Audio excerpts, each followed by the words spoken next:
오늘부터 누가복음 통독입니다. 바울 사도의 동역자인 누가는 예수님의 행적을 친히 목격한 그런 사람은 아닙니다. 그리고 누가는 성경을 기록한 유일한 이방인입니다. 그런 의미에서 참 특별한 책이기도 하죠. 그런데 하나님은 학문적으로 잘 훈련된 이 이방인 누가를 통해서 이방인이 읽을 수 있는 복음서를 기록하여 우리에게 전달해 주고 있습니다. 1장 1절로 4절 보면 이 누가복음을 왜 그리고 어떻게 기록하는지에 대해서 이렇게 말하고 있습니다. 누가는 어떻게 복음서를 기록할까요? 모든 일의 근원을 자세히 미루어 살피어 이렇게 기록하고 있습니다. 그래서 우리는 누가복음을 읽을 때 저자의 이 태도를 유념해야 합니다. 우리도 시간적인 순서와 인과관계에 따라서 누가가 뭘 전하고 싶어 할까라는 걸 생각하면서 읽으면 됩니다. 누가는 이렇게 역사적인 관점으로 예수님의 행적을 보게 함으로 우리에게 전달하고 싶어하고 우리에게 나타내고 싶어하는 효과가 있습니다. 그것은 예수님과 복음에 대해서 배우고 들은 것을 견고하게 하기 위함이라 라고 이렇게 말하고 있습니다. 정말 소망하는 것은 누가복음을 통해서 온 교회가 예수님의 행적을 살피면서 그 예수님을 보면서 그 마음의 믿음이 다시 견고해졌으면 좋겠어요. 다시 세워지는 은혜가 있었으면 좋겠어요. 우리 모두에게도 그런 은혜가 넘치길 바랍니다. 누가는 1장에서 두 커플을 등장시킵니다. 아이를 원했지만 갖지 못한 채 이제 나이 들어버린 사가랴와 엘리사벳 부부와 이제 정원은 했으나 결혼하지 않아서 아이가 없는 매우 젊은 정말 소년이라고 말할 수 있을 만한 마리아와 요셉 커플입니다. 누가는 두 커플을 비교해 가면서 매우 비슷한 구조로 순서로 이렇게 나열해서 설명하고 있습니다. 그래서 우리는 자연스럽게 둘을 비교하면서 읽게 돼요. 그리고 그 안에 둘 사이에 대조가 있구나라는 것을 아마도 여러분이 보게 될 것입니다. 우선 아론의 후손으로 제사장인 사가랴는 의인이고 모든 계명과 규례에 흠이 없는 자라고 이렇게 소개해 주고 있습니다. 그렇죠? 그런 그가 성전에서 이제 분향할 때, 예루살렘에 있는 성전에서 분향할 때 천사 가브리엘을 만나게 됩니다. 가브리엘은 그에게 아들을 줄 것이라는 이런 약속을 주게 되죠. 그리고 그 아들이 어떤 인물이 될 것인지를 알려주는데요. 17절에 나와요. 중요해서 제가 읽을게요. 그가 또 엘리야의 심령과 능력으로 주 앞에 먼저 와서 아버지의 마음을 자식에게 거스르는 자를 의인의 슬기에 돌아오게 하고 주를 위하여 세운 백성을 준비하였다. 이 사역을 할 것이라고 말합니다. 이 말씀은 사실 말라기서 구약의 마지막 말씀을 성취하는 자라는 것을 보여줍니다. 그 말씀이 이거예요. 아버지의 마음을 자녀에게로 돌이키게 하고 자녀들의 마음을 그들의 아버지에게 돌이키게 하리라 라고 이렇게 독특한 예언이었습니다. 근데 이 말씀, 말라기서의 마지막 말씀과 이 일을 이루게 된 이 엘리야의 사역은 매우 독특한 말씀이에요. 그래서 이 부분을 좀 우리의 상식을 뒤집기 때문에 제가 좀 볼게요. 우리는 지금 리빌딩 60일이라는 이 특별한 또 우리가 하나님께 소원을 두고 행하는 이 일을 행하고 있는데요. 근데 여러분 좀 질문하겠습니다. 여러분이 회복되는데 재건되는데 뭐가 가장 큰 장애물입니까? 그 장애물에 따라서 여러분이 아마도 그걸 풀 수 있는 키가 있을 거예요. 뭐가 우리를 하나님 앞에 모든 영적인 부분을 다시 세우는데 키가 될까요? 아마도 우리는 내 죄가 문제야. 내가 하나님께 정말 관심 없었던 것 같아. 영적인 문제에 관심 없는 내 마음이 가장 큰 문제야. 내가 돌이켜야 하는데 우리가 돌이켜서 하나님께 나아가면 모든 것이 회복될 거야 라고 이렇게 말할 것입니다. 진짜 문제는 내가 하나님과의 관계에 크게 신경 쓰지 않는 나의 무관심, 영적인 침체, 그것이 문제이기 때문에 그런 의미에서 나만 태세를 전환시키면 이 모든 것이 회복될 거야 라고 이렇게 생각하는 것입니다. 전혀 틀린 말은 아닙니다. 그런데 성경은 약간 다르게 말합니다. 진짜 문제를 언급해요. 사람의 죄로 인하여 진짜 문제는 아버지의 마음이 자녀에게서 떠났다는 것이죠. 이게 진짜 문제. 거룩하신 하나님이 죄인과 화목할 수가 없는 게 진짜 문제예요. 거스르는 자에게 의로우신 하나님은 진노하실 수밖에 없는 것입니다. 이걸 놓치면 안 됩니다. 이 문제를 먼저 해결해야 됩니다. 죄인이 죄를 해결하지 못한 채 하나님께로 바로 서게 되면 그 사람은 심판을 받게 되기 때문에 그렇습니다. 세례 요한의 사역은 바로 아버지의 마음을 자녀에게로 돌이키게 하는 그 사역과 관련이 있고, 예수 그리스도의 십자가의 사역은 바로 그 일을 이루시는 것이죠. 진짜 우리가 어떻게 할 수 없는 사역이에요. 어쩌면 우리는 내 마음 바꾸는 거, 우리도 그거 안 된다는 거 알고 있긴 하지만 내 마음을 주님께 돌이키는 게 안 되는 거 알고 있잖아요. 근데 우선되게 뭐냐면 아버지가 우리를 향하여 마음을 돌이켜야 우리가 그것을 보고 참으로 우리가 하나님께로 진정 돌이킬 용기를 갖게 돼요. 즉 예수 그리스도의 십자가의 사역을 통해 하나님의 사랑이 나를 향하고 있음을 깨닫게 될 때 우리는 우리의 마음을 돌이켜 주님께로 향할 수 있게 되거든요. 바로 이 일을 이루신 것이죠. 제사장 사가랴는 천사가 했던 이 약속이, 그리고 자신을 통해 태어나게 될 그 인물이 어떤 누구인지에 대해서 율법을 잘 알고 있었기 때문에 짐작했을 것입니다. 이제 거대한 회복, 인류 역사의 거대한 리빌딩의 사역을 위해 사가랴와 엘리사벳을 사용하시겠다라고 지금 말하는 거예요. 얼마나 영광스러운 약속입니까? 그런데 사가랴는 이 말씀을 믿어지지 않아요. 자기들처럼 늙은 부부가 아이를 가진다는 것뿐만 아니라 자신들이 이런 영광스러운 회복 가운데, 리빌딩 가운데 쓰임받는다는 것이 믿어지지가 않는 거예요. 그래서 사가랴는 증거를 구합니다. 이 증거를 구하는 건 불신의 증거예요. 불신의 태도예요. 그래서 그는 그 증거가 무엇이냐면요, 그가 아이가 태어날 때까지 벙어리가 되는, 그게 그 증거로 주어집니다. 근데 이제 두 번째 사건은 앞에 이 사건과 여러 가지로 대조가 됩니다.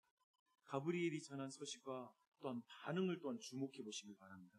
이제 가브리엘은 늙은 부부가 아니라 처녀가 임신을 할 것이라는 소식을 이제 마리아에게 전합니다. 사가랴에게 소식을 전해주고 6개월이 지나고 나서 어쩌면 선한 것이 하나도 없다라고 나중에 나다나엘이라는 예수님의 제자가 말했던 갈릴리, 그리고 거기에서도 시골 작은 마을인 나사렛에서 찾아가서 한 소녀를 만나게 되는 것입니다. 사가랴하고 너무 대조가 되죠. 하지만 그녀가 들은 소식은 사가랴가 들은 약속과 비교할 수 없는 약속이 주어집니다. 가브리엘은 마리아가 잉태할 아들의 이름을 예수라라고 이렇게 말합니다. 그는 큰 자가 되고 지극히 높으신 이의 아들이 될 것이다. 그리고 닿는 다윗의 위를 이어서 영원히 야곱의 집을 다스릴 영원한 왕이 될 것이다 라는 어마어마한 약속이 이 소녀에게 주어집니다. 근데 이 소녀가 이 약속을 듣고 나서 질문을 해요. 여기는 의심보다 그 일이 어떻게 이루어지죠? 라는 어떤 그런 의미의 질문이었던 것으로 보입니다. 의심이 질문이 아니에요.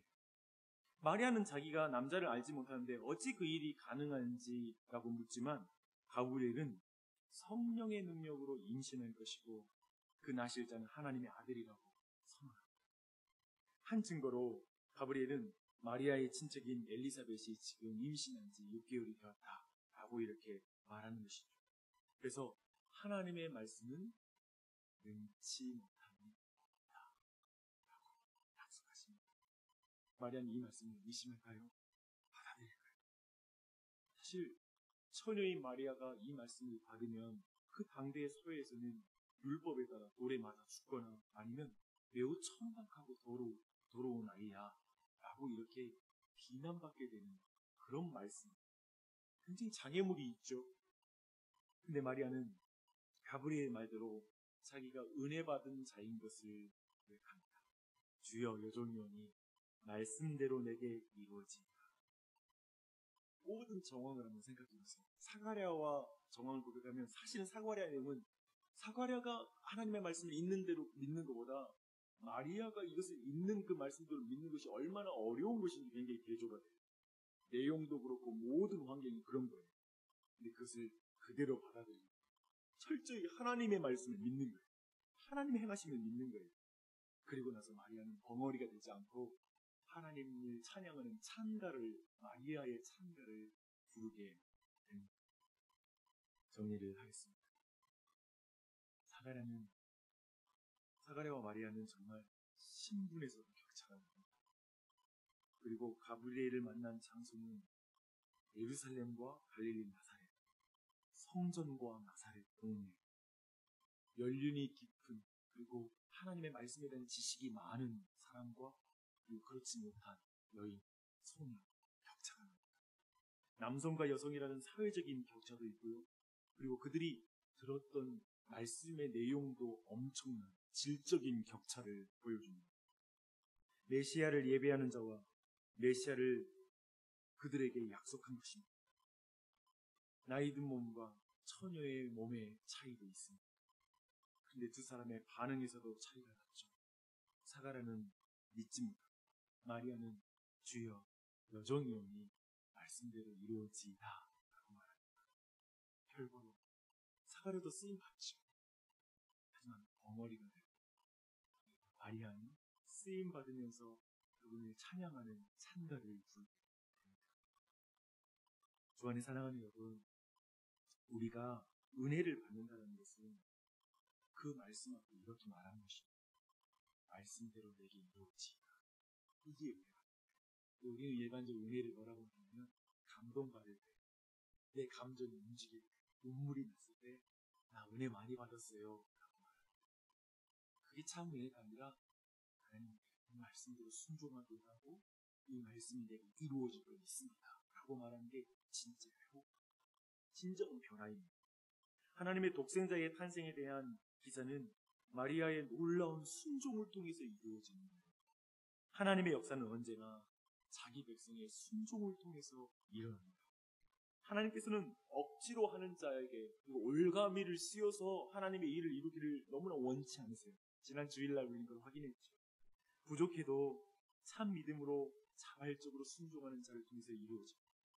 저 마리아 아무것도 아닌 것 같고 신분도 또 정말 그 처녀로 소녀로 어떤 조건도 없는 그 연약한 자이지만 말씀을 믿음으로 하나님의 이 일을 이루시는 것입니다.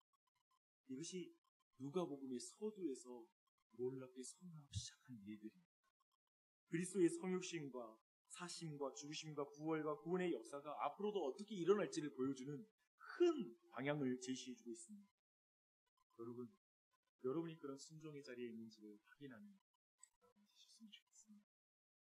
리빌딩하는 과정에서 무엇보다 우리가 기억할 것은 우리의 행함으로 거룩하신 하나님의 마음을 돌이킬 수 없는데 예수님께서 우리 아버지 되신 하나님의 마음을 돌이키셔서 우리를 향하게 하셨다는 사실을 늘 주목해요. 그걸 바라볼 수 있게 해달라고 기도하십시오. 자꾸 자신을 자책하고 내가 돌이켜야 되는데 나에게 집중해 있지 말고 예수님께서 아버지 얼굴을 내게 돌이켜주십시오. 그 십자가를 바라봄으로 용기를 얻으십시오. 그렇게 나아가되 우리를 회복되는 것이 안 믿어질 수 있어요. 내가 영적으로 온전하게 회복되는 게 도저히 불가능할 것 같이 보일 수 있어요. 그런데 하나님 말씀하십니다. 내가 하나님께 능치 못한 일이 없다. 엘리사벳을 봐라. 마리아를 봐라. 너의 소망으로 너의 능력과 실력으로 내 일을 이루는 게 아니라 너가 나를 믿으라. 성령의 권능이 임하면 우리가 그 말씀을 믿을 때 하나님께는 우리를 회복시키고 일으킬 것입니다. 그래서 기도할 때 여러분 믿음 없이 기도하지 마십시오. 어떤 믿음이면 하나님 우리 가족이 이런 문제가 있고 또 우리 아내 그리고 아이들에게 이런 영적인 문제가 있고 우리 교회에 이런 문제가 있지만 하나님 말씀하시면 말씀대로 하나님이 역사하실 줄 믿습니다. 주님 고쳐주시옵소서, 회복시켜 주시옵소서, 돌이켜 주시옵소서라고 여러분 믿음으로 기도하십시오. 진짜 어려운 거 이미 예수님이 하셨어요. 아버지의 마음을 우리에게 돌이키는 그걸 했기 때문에 다른 것 문제는 별로 큰 문제가 아니에요. 하나님이 하실 일입니다. 그렇게 기도하는 같이 용기 얻어서 믿음으로 기도하는 같이 하시면